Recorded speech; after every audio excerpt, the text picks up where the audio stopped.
Good evening बच्चों। ये कुछ फॉर्मूले हैं यहाँ पर जो कि आपकी अगली एक्सरसाइज में काम आएंगे। तो आप इन फॉर्मूलों को लर्न कर लीजिए।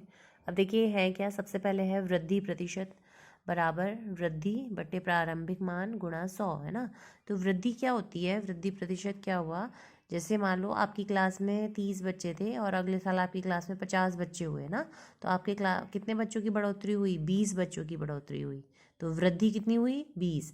वृद्धि प्रतिशत क्या होता है, जब हम उसको परसेंट में निकालते हैं, और जब हमें परसेंट में निकालना होगा तो हम क्या करेंगे, जितनी वृद्धि हुई बट्टे उसको डिवाइड करेंगे उसके प्रारंभिक मान, मतलब शुरू में कितना मान था। जैसे आपकी क्लास में 20 बच्चे बढ़े तो 20 को आप वृद्धि की जगह रखोगे और प्रारंभिक मान कितना था, प्रारंभ में बच्चे कितने थे, 30।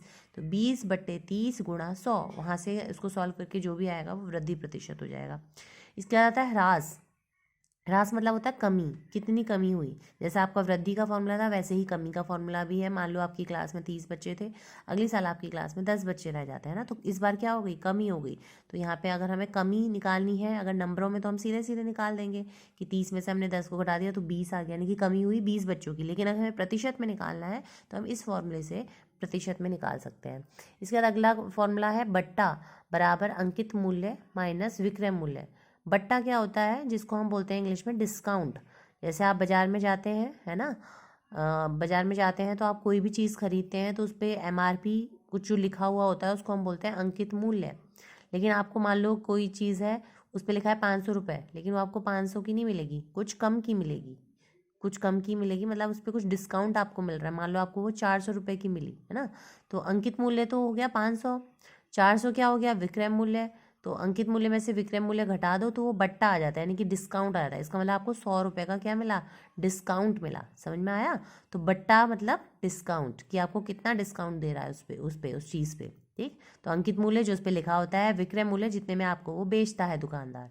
बट्टा प्रतिशत, अगर हमें यही डिस्काउंट परसेंट में निकालना है तो हम ये वाला फॉर्मूला अप्लाई करते हैं, बट्टा प्रतिशत बराबर बट्टा बट्टे अंकित मूल्य गुणा 100।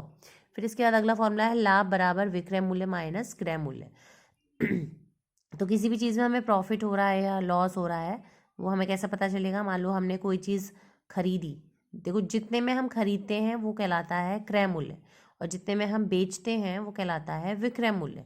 अगर हमने कम में खरीदी और ज़्यादा में बेच दी, इसका मतलब हमें क्या हो रहा है, फ़ायदा हो रहा है ना, लाभ हो रहा है। तो लाभ कैसे निकालोगे आप, विक्रय मूल्य में से क्रय मूल्य को घटा के, मतलब कितने में बेचा आपने उसमें से कितने में खरीदा उसको हम घटा दें तो लाभ आ जाता है। हानि कब होती है, जब हमने ज़्यादा में खरीदा और कम में बेच दिया। मान लो आपने कोई पेन था, आपने 10 रुपये का खरीदा और आपने उसको 7 रुपये का बेच दिया, तो इसका मतलब आपको हानि हुई। कितने रुपए की हानि हुई, 3 रुपये की। तो हानि आप कैसे निकालोगे, क्रय मूल्य में से विक्रय मूल्य को घटा दोगे। इसके बाद लाभ प्रतिशत, लाभ प्रतिशत कैसे निकालते हैं, ये तो लाभ था, सीधे सीधे रुपीज़ में आ गया। अब लाभ प्रतिशत अगर हमें निकालना है तो फॉर्मूला होता है लाभ बट्टे क्रय मूल्य गुणा 100। ऐसे ही हानि प्रतिशत होता है हानि बट्टे क्रय मूल्य गुणा 100। तो इन फॉर्मूले को आप अच्छे से देख लीजिए, याद कर लीजिए, और कल को फिर हम इससे रिलेटेड जो एक्सरसाइज है वो स्टार्ट करेंगे। ठीक है, आज के लिए इतना ही। Thank you.